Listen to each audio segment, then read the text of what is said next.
Hey hello and welcome back to the video series lecture. इस video में हम बात करने वाले हैं एनवायरमेंटल एनालिसिस के लेवल्स। हमने शुरुआत के वीडियो में कुछ लेवल्स ऑफ एनवायरमेंटल एनालिसिस पढ़े थे, जहाँ पे कंपनी लेवल, मार्केट लेवल, ऐसे कुछ हमने पढ़ा था बीच में।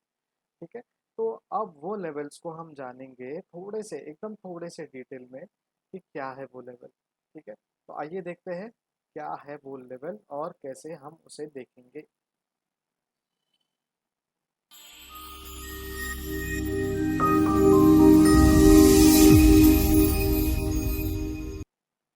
सो एनवायरमेंटल एनालिसिस लेवल में दो लेवल्स है, एक तो एक्सटर्नल और एक है इंटरनल, जो हमने पहले ही देखा था। अब ये एक्सटर्नल को दूसरा नाम दिया है मैक्रो एनवायरनमेंट एंड इंटरनल को माइक्रो एनवायरनमेंट। सबसे पहले मैं बता दूं, माइक्रो यानी बहुत ही छोटा, जैसे हमने इकोनॉमिक्स में पढ़ा था micro economics and macro economics, वैसे ही यहाँ पे माइक्रो एनवायरनमेंट और मैक्रो एनवायरनमेंट।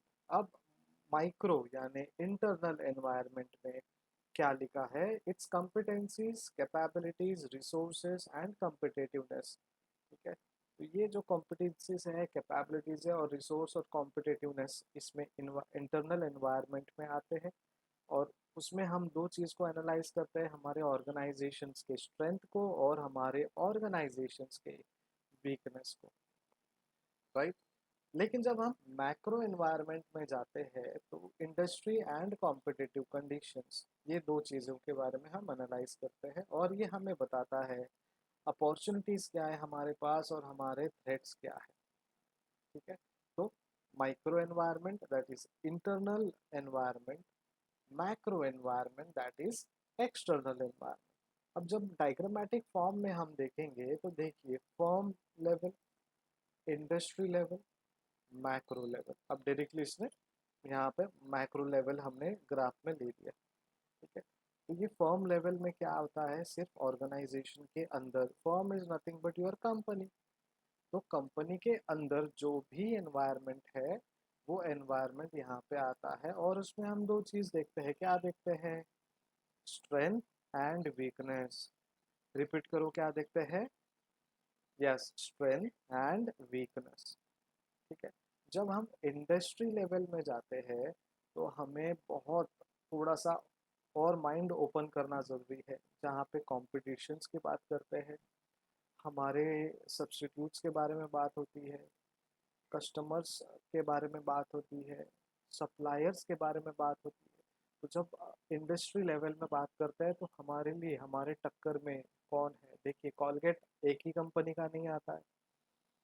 ठीक है, कॉलगेट की खुद एक कॉलगेट कंपनी है। ठीक है, टूथपेस्ट बेसिकली वो प्रोडक्ट है, लेकिन हम दुकान में जाके ये बोलते हैं, दंत कांति वाला कॉलगेट देना uncle. Colgate is not a product, toothpaste is a product. ठीक है, तो वो टूथपेस्ट के मैन्युफैक्चरर कौन कौन है? कॉलगेट, पेप्सोडेंट, कॉलगेट का ही पेप्सोडेंट है।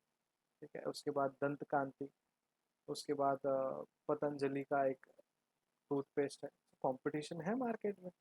अच्छा, तो हमारे सब्स्टिट्यूट क्या है? अगर हम नहीं रहेंगे मार्केट में तो हमारे बदले कौन आएगा? तो वही है तुम्हारे जो कॉम्पिटिटर्स हैं, राइट। अच्छा, समझिए मुझे टूथपेस्ट नहीं यूज़ करना, तो मुझे सब्स्टिट्यूशन क्या है? पेस्ट के बदले में क्या मिलेगा? तो टूथपेस्ट का पाउडर। ठीक है, जो दांत घसने का पाउडर है वो दंत जो है मिश्री है, हमारे जो मराठी जो दोस्त है वो ज़्यादा यूज़ करते हैं। तो सब्स्टिट्यूशन इज़ नथिंग बट मेरे प्रोडक्ट के अलावा आप और क्या प्रेफर कर सकते हो? पेस्ट नहीं चाहिए तो आपको क्या चाहिए? तो कॉलगेट का एक पाउडर भी आता था जो बहुत ही मिंट तरीके से था और वो बहुत ही ठंडक हमें हमारे जो ब्रशिंग जगह है वहाँ पे दांतों के अंदर मसूड़ों में हमें देता था। ठीक है, तो सब्स्टिट्यूशंस क्या है? कस्टमर्स के बारे में हम बात करते हैं कि हमारे कौन से कस्टमर है, किस तरीके से वो हमारे साथ जुड़े रहेंगे, क्या हमें इनको अच्छे से ट्रीटमेंट देना है, कैसे ट्रीटमेंट देना है, किस तरीके का डिस्काउंट या ऑफर देना है। सप्लायर हमारे साथ कौन है, कैसे हमें इन सप्लायर्स को और बढ़ाना चाहिए। ठीक है, ये इंडस्ट्री लेवल में बात करते हैं। अब फर्म जो है वो हो गया आपका माइक्रो एनवायरनमेंट, लेकिन जब इंडस्ट्री लेवल की बात करते हैं तो वो हो गया आपका मैक्रो एनवायरनमेंट यानी एक्सटर्नल एनवायरनमेंट। तो ये एक्सटर्नल एनवायरनमेंट को आपको अच्छे से याद रखना है और इंटरनल एनवायरनमेंट को भी अच्छे से याद रखना है। क्यों? क्योंकि जब आप मैनेजर बनोगे ऑर्गेनाइजेशन में जाके, ये दोनों लेवल आपको डिसाइड करना बहुत ज़रूरी है। ठीक है। देन मैक्रो लेवल में जब हम लोग जाते हैं तो इकोनॉमिक के बारे में बहुत इंपॉर्टेंट चीज़ें हमें ध्यान देनी पड़ती है। इकोनॉमी में क्या चल रहा है, कौन से नए नए रूल्स एंड रेगुलेशंस आए हैं। ठीक है। गवर्नमेंट और क्या क्या नए नए रूल्स एंड रेगुलेशंस हमारे लिए दे रही है। ठीक है। अनलॉक कब हो रहे, ताकि हमारा जो सेल है और बढ़े, हमारे जो एम्प्लॉई है, मजदूर है, वर्क फ्रॉम होम ना करे हमारे एम्प्लॉयज़ और हमारे मजदूरों को आने मिले। तो ये अनलॉक पूरा कब हो रहा है। अच्छा, ये पैंडेमिक में हम हमारे जो सेल्स है उसको कैसे सिस्टमैटिकली बढ़ाए, क्या रूल्स एंड नॉर्म्स है हमारे प्रोडक्ट के पैकेजिंग के, तो ये सब चीज़ इकोनॉमी में आती है। देन सोशल, क्या लोग मॉल्स एंड सिनेमा हॉल्स में जाना पसंद करेंगे अभी अनलॉक 3.4 या 4.0, जो भी नंबर चल रहा है अनलॉक का। हर एक स्टेट में अलग अलग नंबर चल रहा है आजकल तो, राइट। तो ये सोशल लोगों का एक्सेप्टेबिलिटी कितना है। पहले लोग किराना शॉप जाने के लिए डरते थे, लेकिन अब तो मार्केट में सब लोग आते हैं। तो मार्केट में जब आते हैं तो मॉल्स में क्यों नहीं आएंगे, या फिर सिनेमा हॉल्स में क्यों नहीं आएंगे। क्या क्या लोगों को आना चाहिए, क्या हमें ये अनलॉक करना चाहिए मॉल्स एंड शॉपिंग मॉल्स और सिनेमा हॉल्स को। तो ये एक डिसीजन का लेवल है जो मैक्रो एनवायरनमेंट को ध्यान में रखते हुए हमें डिसीजन लेना है। ठीक है। अगर आपका कोई सिनेमा हॉल का बिजनेस है या फिर आप एंटरटेनमेंट इंडस्ट्री में हो तो आपको किस तरीके से काम करना चाहिए ये हमें बताता है। ठीक है। Then political and legal environment, politically आप कितने साउंड हो, लीगली आप कितने साउंड हो। साउंड इसका मतलब कितना नॉलेज है आपको। लीगल में कंपनीज एक्ट में हो या फिर कोई फर्म्स के पार्टनरशिप एक्ट में या टैक्सेशन में कोई चेंजेस आता है तो वो क्यों आता है, क्या चेंजेस है और किसने किया है चेंजेस, कौन से डिपार्टमेंट से हमें वो बात करना चाहिए, गवर्नमेंट के भी कौन से डिपार्टमेंट ने वो चेंज किया है। अच्छा, चेंज किया है तो उसका इम्पैक्ट क्या है, कितने दिनों के अंदर हमें वो मॉडिफिकेशंस करना है हमारे बिजनेस ऑपरेशंस में नए रूल्स एंड रेगुलेशन के हिसाब से, ये ध्यान देना बहुत ही ज़रूरी है। देन टेक्नोलॉजिकल चेंजेस है। देखिए, पहले हम लोग लिनक्स यूज़ करते थे, फिर बाद में हम विंडोज़ में आए, विंडोज़ 2007 में आए, विंडोज़ 2010 में आए। ठीक है। तो अलग अलग वर्जन्स है। उसके बाद तो हमारे पास कईयों के पास एप्पल कंप्यूटर्स एंड लैपटॉप्स है, मैक लैपटॉप्स, राइट। तो टेक्नोलॉजिकल एडवांसमेंट भी एक मैक्रो लेवल का एडवांसमेंट है। अगर आप कोई डेटा एंट्रीज या फिर बिजनेस प्रोसेस आउटसोर्स में काम करते हो, बीपीओज में, ठीक है, या कोई आईटी कंपनी आप चलाते हो, तो आपको टेक्नोलॉजी ध्यान देना बहुत ज़रूरी है। और टेक्नोलॉजी आजकल हर एक के लिए इम्पॉर्टेंट है।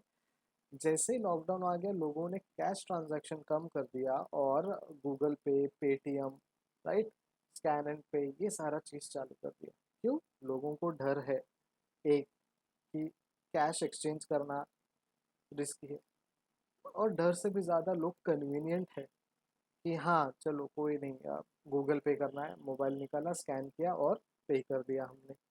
तो ये जो टेक्नोलॉजिकल एडवांसमेंट है, टेक्नोलॉजिकल इम्प्रूवमेंट है, ये बहुत ही ज़रूरी है हमारे लिए, यानी ऑर्गेनाइजेशंस के लिए।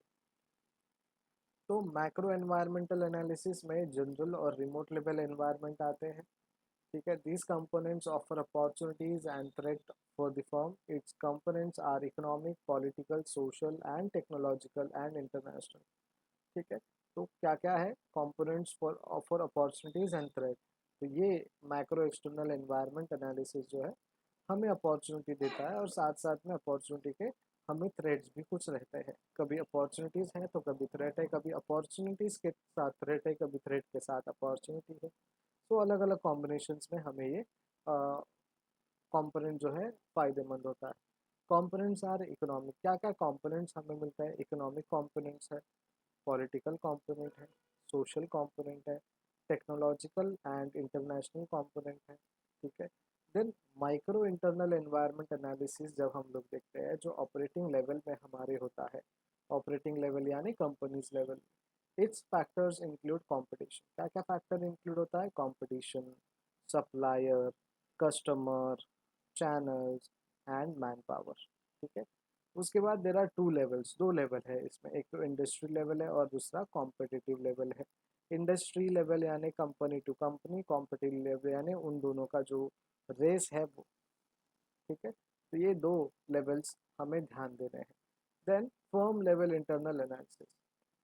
तो देखिए, micro, macro and firm level, ये भी माइक्रो है। ठीक है, लेकिन इसको आप दूसरा नाम दे सकते हो, मिनी माइक्रो, माइक्रो में भी ऐड कर सकते हो, कोई अलग से ऐसा इशू नहीं है।